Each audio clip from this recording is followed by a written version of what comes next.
Thank you so much, Miss Mika Diamond. I'm glad you told me.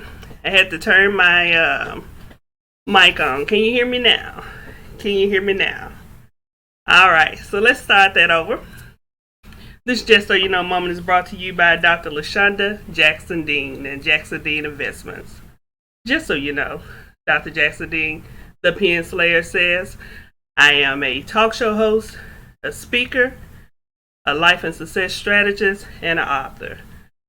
I inspire, empower, and coach others to be the best version of themselves. Welcome to Just So You Know Moments with a Twist. So, I see we got some freezing on one of the lives. Let's get that restarted. If that one doesn't work, I'll just repost this one. Hello, everyone. Thank you all for joining. I want to say I appreciate you so much, and if you can do me a favor, please like and share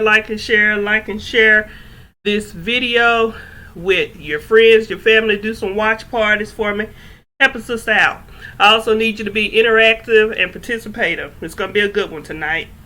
Also, as I always do, I want to thank God for giving me this opportunity and all these social media outlets for giving me this opportunity to use this as my practice lab as I move closer and closer to my worldwide, national, and international syndicated internet, radio, and TV talk show.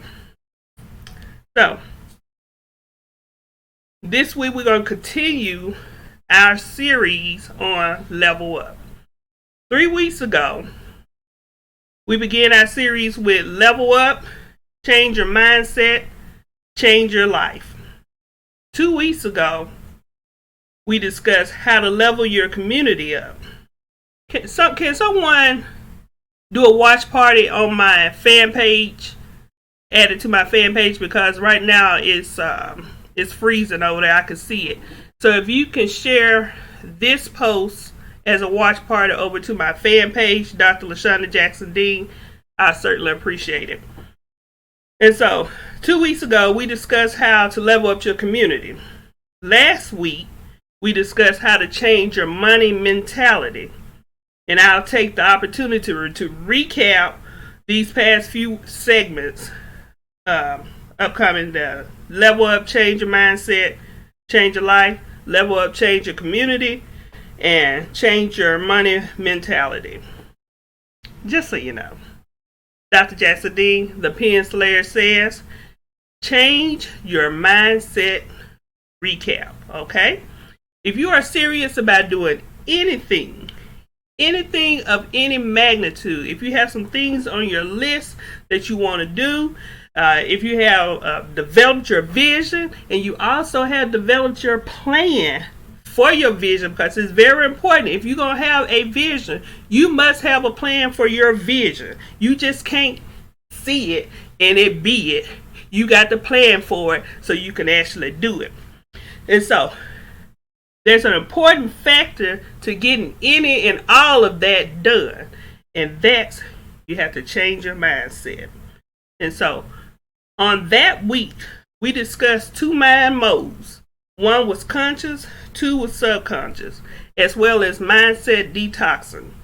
If you want to learn more about that particular episode, you want to hear about it, go to Spotify and put my name in the search and listen to last week's episode. Regarding level up your community, determine who and what makes up your community. Then seek out what your community is lacking and provide the service.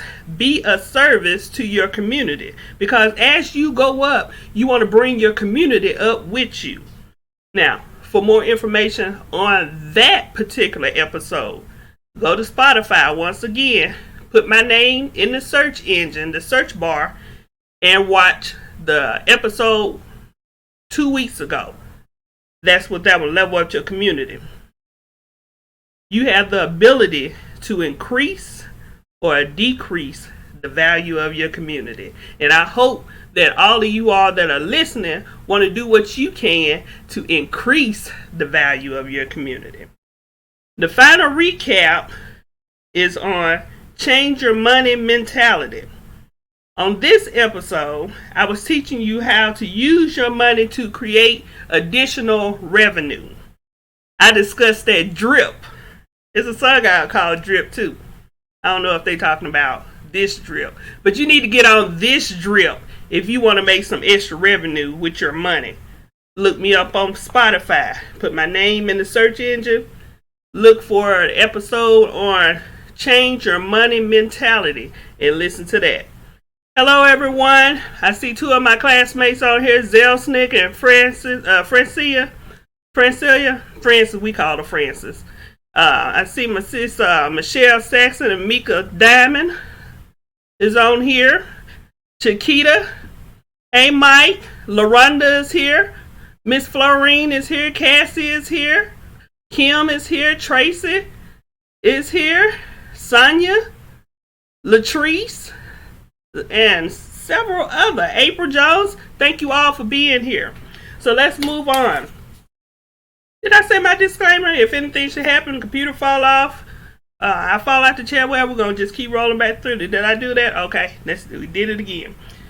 This week's segment is entitled Level Up from Generational Curse to Generational Wealth.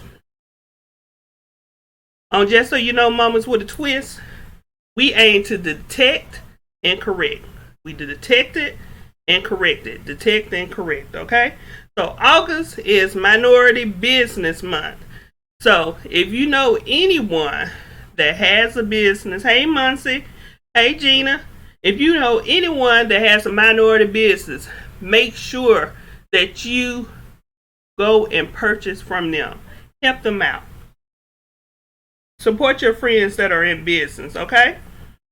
Can I get some likes and some love out there? Give me some likes and love. Make me feel good. Pump me up. Let's get this going. Just so you know, we have learned about changing your mindset in order to change our lives. We now understand that we are charged to be a service to our community in an effort to lift them up as we climb. Thank you for the love.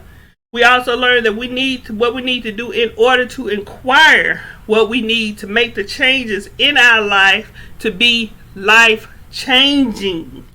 This week we're learning about legacy. Y'all know about legacy? Okay, well here we go. Generational curses. What are they? Have y'all ever heard of generational curses?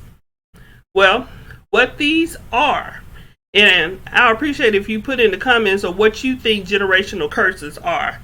Add it there. These are fallacies that have made their way through our lives from generation to generation. And what I mean by generation to generation, that's you, your mother, your grandmother, your great-grandmother, your great-great-grandmother, and her mother before that, okay? And it could also be on your father's side. And that's you, your father, and your father's side going all the way back. But what is it? It can be a magnitude of things such as alcoholism, teen pregnancy, domestic violence tendencies, or actually doing it. You name it. But tonight, we're going to work on generation curses with money. Okay? How many of you have ever heard someone say, I can't seem to keep any money of my own. It just slips through my fingers, just like sand. I put it in here and it just goes away. I got holes in my pockets. Somebody taking my money out of my accounts or something. We got Kim Lesson is saying same cycles in the family. That's exactly right. Muncie said legacy is super important. Absolutely. Miss LaRonda said generational curses are the dang devil. You got that right. Something created to block or sidetrack your blessing. Absolutely. Michelle is saying bad credit, not teaching finances. Absolutely. Thank you, Larry and Peggy. Charles, Andrew, thank you all. And Kendra, all of you for joining tonight. So, all of you have your own definition of what generational curses is, and I just gave you a few of them. Not being able to keep any money, being an alcoholic, being a drug addict, being lazy. So you've heard people say, I just can't keep any money in my hands. It just go through my hands like sand. I got holes in my pockets and somebody taking money out of my accounts or whatever. It just slips through my finger. But my mom was the same way. She never had any disposable income. She never had anything extra. It was always just check to check. The old folks used to say, pillar to post, right? And then you heard your mom say, my grandmother always complain about having too much month and not enough money. So this probably came from her mother. So it went from her mother to her, and then from her to your mother, and then from your mother to you. This is what you call a generational curse. These are generational, quote unquote, values or non-values that have been passed down from generation to generation to the next generation of the same thing, okay? So now you find yourself behaving the same way and saying the same thing. Right? How many of you have heard someone say, I ain't about nothing? My father wasn't about nothing? His father wasn't about nothing? And then they tell the child, and you gonna grow up to be nothing too, because I ain't nothing and we come from nothing. Right? You've heard that, right? That's another example of a generational curse. Because this is something that's being taught and it's being passed down and passed down and passed down. But just so you know, tonight on the Just So You Know moment with a twist, we breaking generational curses tonight, y'all. Can I get some love? Y'all give me some love. Let me know you're here, because we're going to break some curses tonight. We coming out of these generational curses tonight. Because the best way to come out of things and come out of bad things is to get the knowledge. You need to get the knowledge so you can learn what you need to do to counteract these things that's going on with your life. Miss O'Ronda said, or my check never meet. They just wave at each other. A dang generational curse. You are absolutely right. And that's what people say. At the ends don't ever meet. They just wave at each other. And so, if you ever hear someone talking to your children or your relatives and they say to them, hey, you're not going to do anything, you're not going to be anything, I want you to stop them right there. You tell them, don't speak that type of negativity and ill will over my children, over my family, because guess what? My family is blessed and we're going to do good things. We're going to do big things, right? You stop them right there in their track, right there. Tell them don't ever speak that way. And you always speak good things and goodwill over your children, goodwill over everything that you do, goodwill over your family, goodwill over your friends. That's how you keep it going, okay? Whether you know it or not, we all have a legacy. It's up to you whether the structure of your legacy that you leave for your family is a good one or a bad one. Okay? Your legacy is what you teach and provide for your descendants coming after you. You can create a memorable legacy where your families remember you into perpetuity if you leave something of value. Right? For example, have y'all heard other races? You go into their homes or you go into their business and they got pictures all along the wall and they're saying, well, this is my great grandfather and my great grandmother, and she started a business, a shoestring business, on making a quarter a week, and she put that quarter to the side until she was able to build a business from the ground up. And you can see their chests is all out, they proud and everything. And she kept this going, and she taught her son and her daughter how to take their quarters, and they kept the business going. And then those sons and daughters had children, and they taught those children how to put their nickels and dimes and quarters together to keep the business afloat, and the business just kept going on for generation to generation. You see a lot of pictures: great grandfather, great grandmother, grandmother, grandmother, then, and now here we are in XY business. We've been in business for the last 5 generations, and they are proud because this business is still going on, right? Right? You've heard that, right? And so the reason why they kept the pictures, and the reason why they kept the letters, and the reason why they kept things in their memory about what happened with their family is because their family member left something of value. People remember you when you provide something of value. If you're not providing anything of value, guess what? Folks will forget you in a second because you don't have anything to offer. But if you can provide something of value, you will always be remembered. And so that's what a legacy is. And so we've seen this type of behavior in other races, but how often do we see it in our own? How often? And I know we come through a long line of not having. I know we come through a long line of things being taken from us so that we weren't able to sustain anything. But I want to tell you something. 1940s and 50s, because that's as far as I can remember going back of folks that I remember people talking about, people in your family. Those people did try to put things together and get a business going and try to pass it on. What happened after 1960, 1970, that was a change, a shift in the whole dynamics in the black family. Where you had people in the 40s and 50s trying to build something, trying to produce a legacy and pass something down, we became so acclimated with other parts of the world that we decided that we didn't want to continue what the parents and grandparents was teaching us. And here it is now in the 2000s, and we see now we made a big mistake, a big mistake. And so we need to do what we can to correct this mistake. We need to get together. We need to build our own businesses.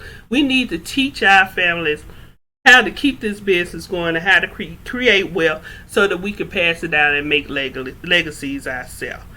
And so we want to be able to be the ones to have our pictures on the wall.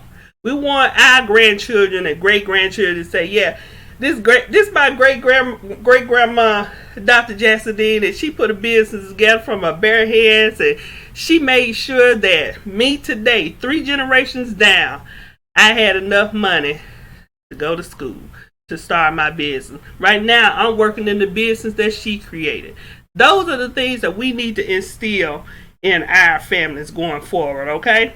Proverbs 13:22 says, a good man leaves an inheritance for his children's children. So that's not just your children, that's your grandchildren. And I'm pretty sure that goes on down and on down. It just keeps going on. So children's children's children's children's. That's what that means. This verse keeps our life goals and our vision and our legacy in front and center, and that makes us make the best decision on when we choose and how to use our money today. Okay, so when you kingdom building, that's right, Dr. Dickerson. Kingdom building, that's when you producing your legacy and you putting all your eggs together and all your coins together, and you building the foundation to keep this thing going on and on, going on and going on, generation to generation. Now ask yourself, are you preparing a good legacy for your dependents? Are you doing what you need to do in order to have a legacy for your children's children's children's? What are you doing? What are you doing to ensure your children's have a good start? I want you all to think about that. Take some time and think about that. What exactly are you doing? What can you do to help your children out, okay? Hey, Dr. Stephens, how you doing? Leaving a nest egg for generations in the future that survives for years to come. Financial capital from the previous generation should be one of your main goals. Did you understand what I'm saying? Leaving a nest egg, leaving a business, leaving a portfolio for the generation coming behind you. You want to be able to set something aside for you. You want your picture on the wall, right? If you leave something of value, let me tell you something. If you leave something of value, you can go down 3 generations. Your picture is going to be on the wall because you're going to be remembered for what you did, okay? It's a tragedy when you have a previous generation, and this is just like I was saying with the 1940s and 1950s. You have a previous generation that works hard and they amass a fortune, regardless of how big or how small it is, for the next generation. And the next generation blows it. Hey, Sonia Lowe. And they blow all of this money or whatever this fortune was needlessly. And they blow it on stupid stuff. Have y'all witnessed that? Have you ever seen someone that's been in a pretty decent family or whatever, and they leave money for the children, the next generation, and those kids just go buck wild and just blow all the money and don't take care of business? The parents leave them a house. Guess what? They don't pay the taxes on the house. Then the state got the house, right? Huh? You seen it happen. We've seen it happen before. Muncie said she's teaching her children. She's teaching her children stuff. Let's see. Teaching my kids about credit, financing, and tithing. Good job, Muncie. Hey, Lisa McAlpine. So, you see people that do this every day. They're blessed that their family was able to leave them something. And instead of them taking care of whatever it was that they were blessed to receive, they blow it, they smoke it up, they sell it off, they don't pay the taxes, and the state gets it, and guess what? They're left with nothing. So now the previous generation have done all of this work to get this going, to get this fortune amassed, and the next generation messes it up. Now, I've seen this happen where one generation is doing well, they leave something for the next generation mess it up, but then the generation that comes after them, they understand what happened. They gained the knowledge, and guess what? They started all over again. So they start to rebuild.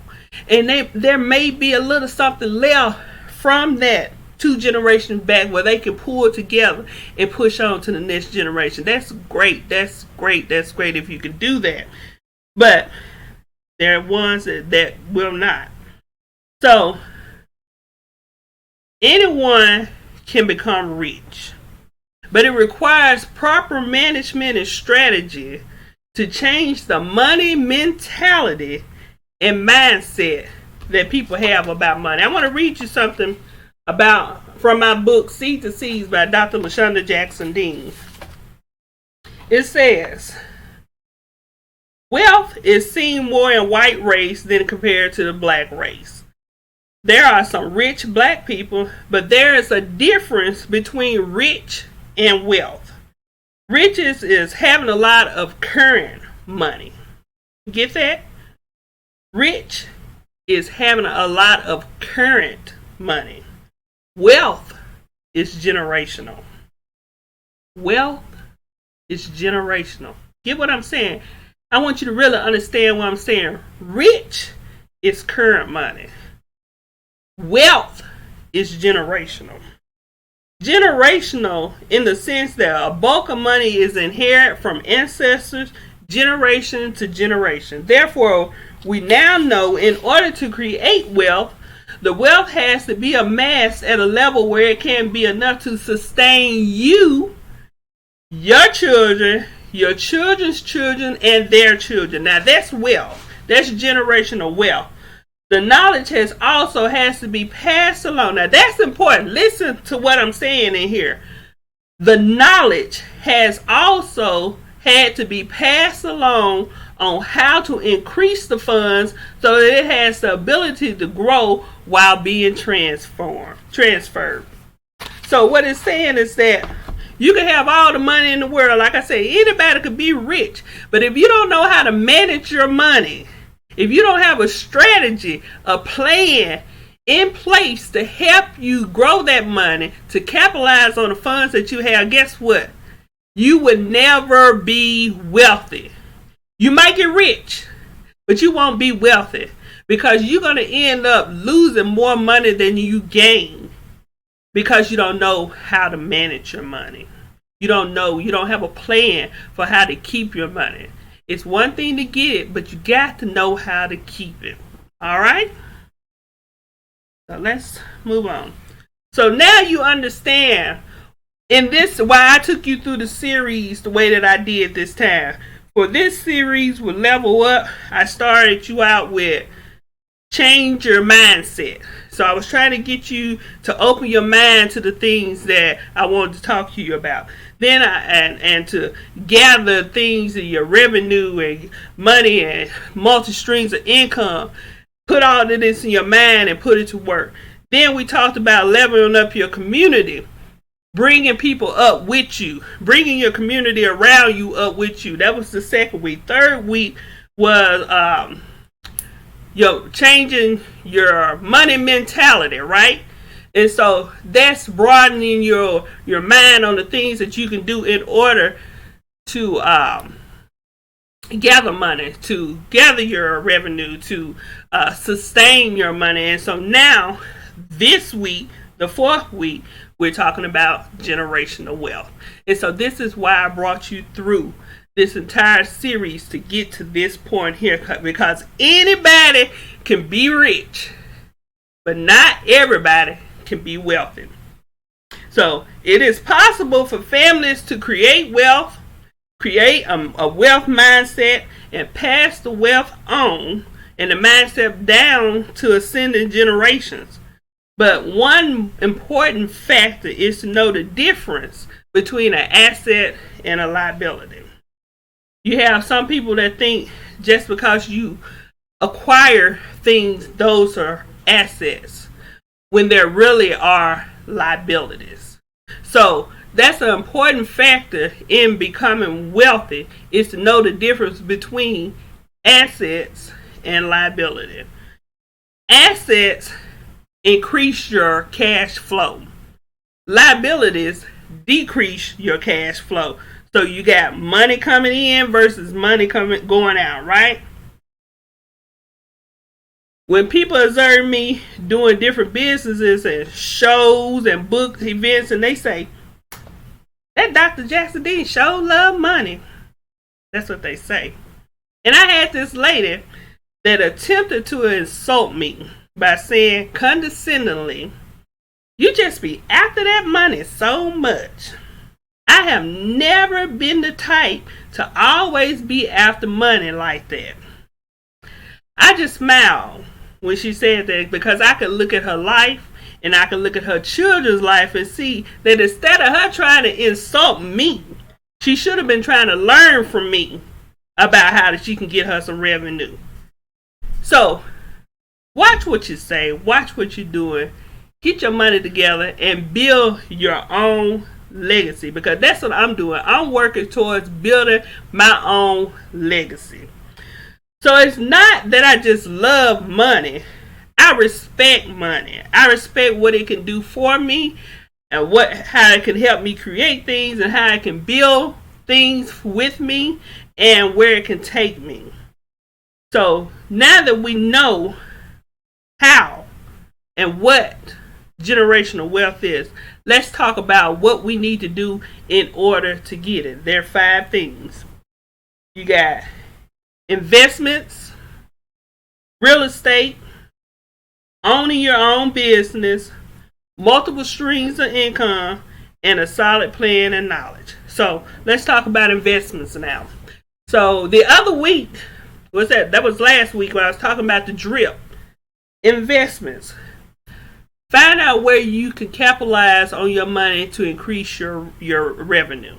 So with the drip plan, going online, finding your brokerage company that you can invest some money in so that you can own shares of other businesses to create a drip, dividend reinvestment plan. That's what it's called. That's what drip means, okay? And so you take that, you taking just a little bit of money and you adding it to a brokerage account, and you may not have enough money to buy one share of a particular company, but you buy a fraction. I think I use the examples of Walmart and Amazon. Walmart fluctuates between $57 and $96 per share. With a drip account, you can start with an automatic deposit of $50, and maybe you can't buy a whole share of $57 of Walmart, but you put $50 into that 57. So now you got a fraction of that, and then the next time you put your 50 in, now you got a share and a half. Okay? And you just keep this going on automatic. Same thing with Amazon. Amazon $1,400. It fluctuates between $800 and $1,400. A lot of us can't just put in $1,400 to buy a share of Amazon. So you do the drip, DRIP, dividend reinvestment plan, and you put money towards buying you different shares, different fractions of the shares until you're able to own a share or two or whatever, and just keep it going. Larry Davis says, it's always been about instilling in myself and my children, instilling in my children financial intelligence and the importance of building a legacy. What you are emphasizing is true. That's right. So that's the same thing. And if you work a job, it's a lot of us do. If you work a job and your job offers matching, make sure that you are contributing to this matching. If the matching is 4%, 7%, whatever like this, make sure you're doing what the match is and above. If they're offering you a 401k, a Roth or whatever, make sure you putting a good percentage in so that you can capitalize on that plan. Stock market is up right now. Do we know where it's going to be tomorrow? We don't. But we also know that the stocks do rebound.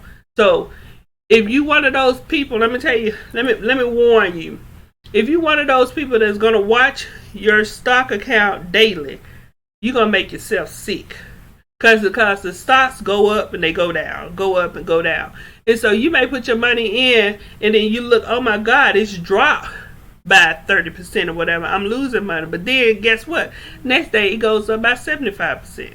And those are hypothetical examples. But you have to be able to withstand and be able to handle the ups and downs of the market if you're going to be a part of the market, okay? Same thing with your 401k, Roth and all of that works off of the stock exchange. Hey, Tara. And so you're going to make money and you may even lose some money. Hey, Aunt Louise, she said, wow, good. Never too old to learn. Absolutely. Miss Lisa said, nothing wrong with loving money. Absolutely. So stocks, bonds, 401ks, Roth, or whatever. Another important one, and people hate to talk about it, but this is important. Insurance. Right now, we all don't have the money to put $100,000 aside for our next generation because we're paying bills, we're paying for college, we living our life or whatever like that. We have things that we're trying to pay for. But what you can do is get you a policy on yourself or your family or whatever and pay for that policy so that when something does happen, because something is going to happen, we all know that we're not going to be here forever, take that money and put it towards whatever. Okay? Whether it's going to the next generation, whether it's going, if you're doing it as a family, it's going to a family function, whatever, use that to acquire wealth.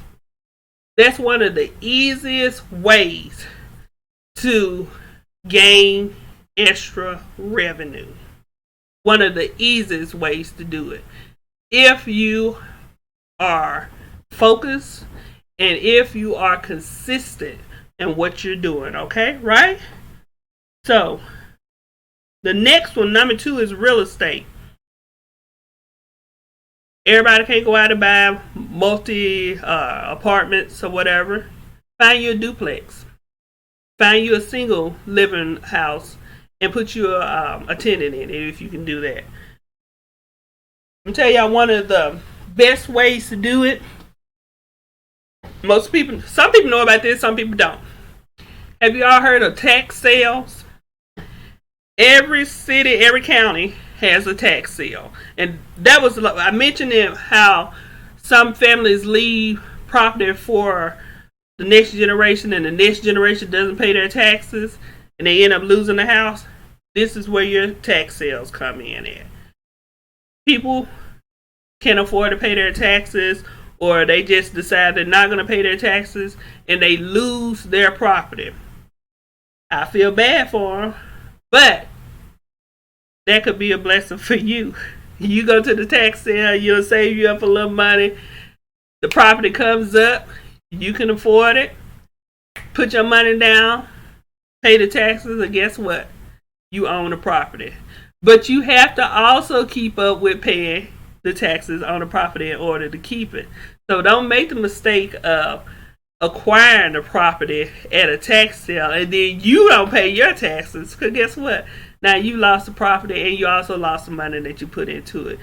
And in order to be a part of the tax sale is an easy thing to do. All you have to do is go to your state website, look for your county, look for the tax assessor's office, get you a bidder's license, and normally they have those sales once a month or once a quarter or whatever like that. Get your money together, get your bidding number, go down there to the auction and bid. Now, you can also get your bidder's license and go and practice just to see, so you'll know what's going on. So go down there, take a look at the auction, listen to how they're doing it, see how they're actually spending this money and how they're running these auctions, so that whenever you get your money, you're prepared to go down there and you know what to do. So that's one way of getting you some land and properties or whatever like that. Most cases, those houses and property that you get at the tax sale are not in the best condition. Sometimes they are. It just depends on where you go, and who lost their taxes. But you know how some people are. They really feel like they're about to lose it anyway. So guess what they do? They dog it. But if you can go get a $50,000 piece of property for $3,000, $5,000 of taxes, you still win.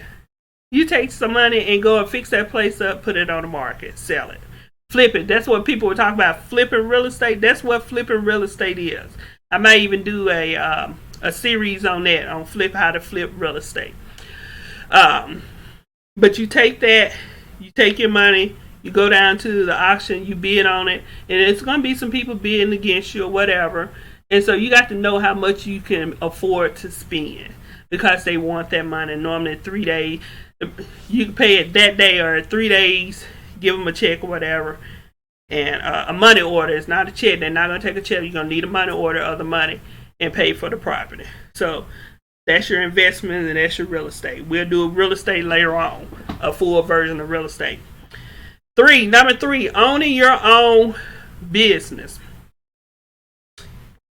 We have a lot of businesses out there. You need a viable business if you're going to build a legacy for it.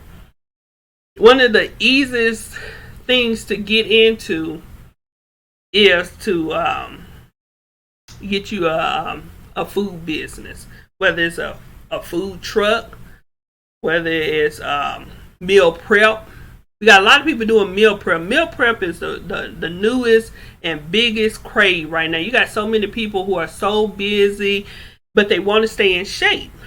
And so they need somebody to cook for them, right? They need someone to ensure that they're eating right. And so that's one of the best and quickest food businesses that you can get in is meal prep.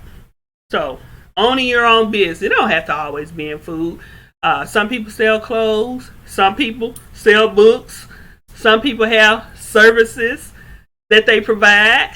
You know, that's all. It's all a business.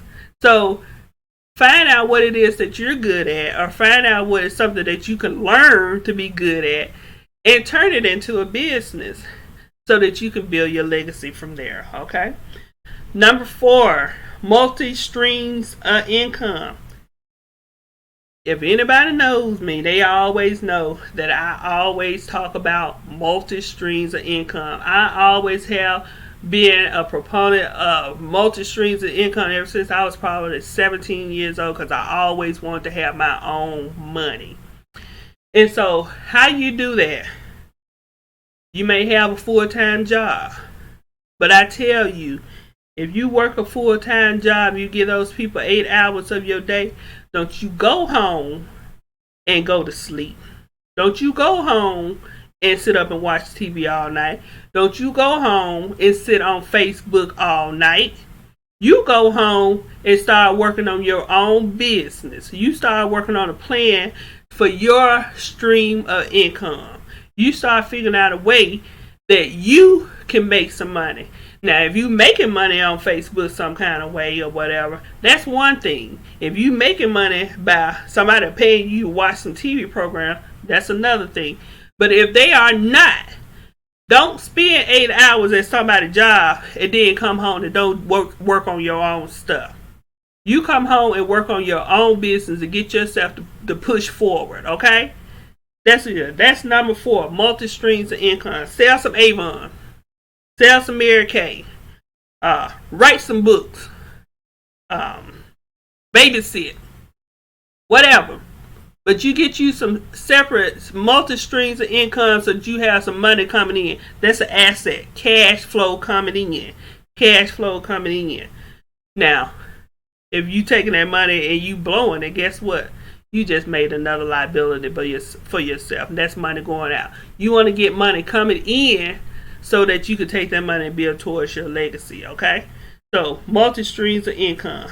And number 5, the most important thing out of all of this, out of the investments, real estate, own your own business, and multi streams of income, the most important aspect in generational wealth is a solid plan and knowledge.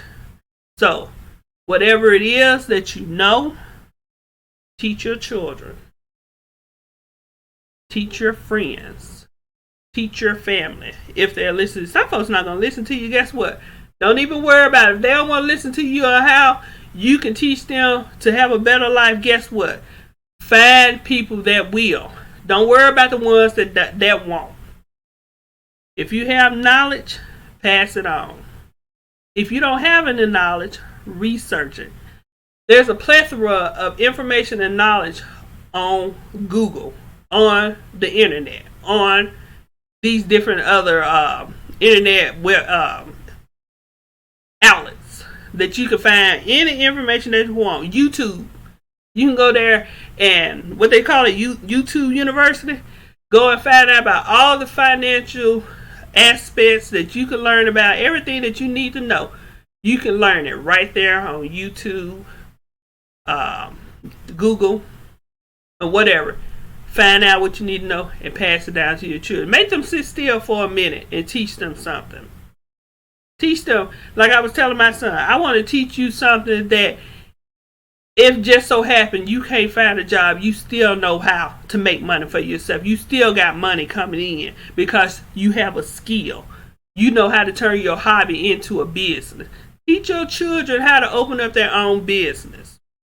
Let them do something. Let them learn something so that they can grab hold of that and make their own money. They feel better about themselves when they're making their own money, okay?